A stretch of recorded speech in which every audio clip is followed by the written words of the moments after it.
on Tannhauser and Tristan.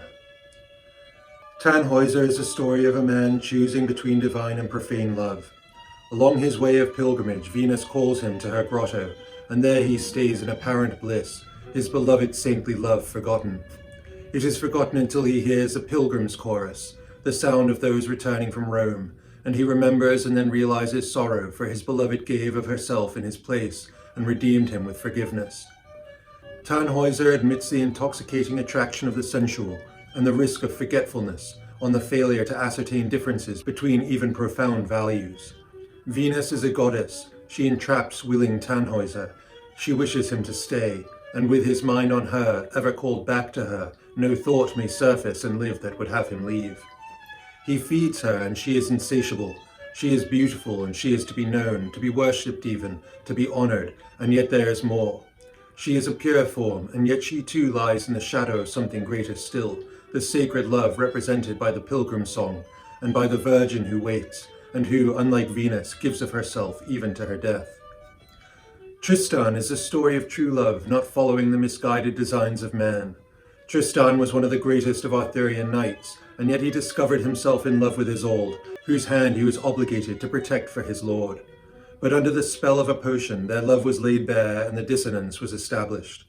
The dissonance is between things as they are in the subjective state and things as they should be, as they would be in their objective state. The true lovers, true in that they realize and follow the requirements of a deeper impetus, are set at odds against expectation. The expectation comes from the environment in which they live. In the case of love, in the structured social environments that feed and rule them. The love of Tristan and Isolde is not the sort of love that is born through structure or through consistency in the management of lives. It is a love of spirits once known, of spirits loved before. It is never known in whom that love will prove. In the case of Isolde, it rose in the man who killed her love and who brought her to her enslavement. But love of that kind, like the fire god, has its own course when encountered and recognized. To pursue the love is to go counter to the environmental expectation. The love itself is a product of another environment, in which different laws applied and different connections were made. And love of that kind is disruptive, for it will claim its space of necessity. To control that love is to wear the shackle. To control that love is to govern out of life precisely that which indicates a greater extent of life. The adoption of safety stultifies that experience in the name of security, in the name of that which has been developed, that which is set against the true connection.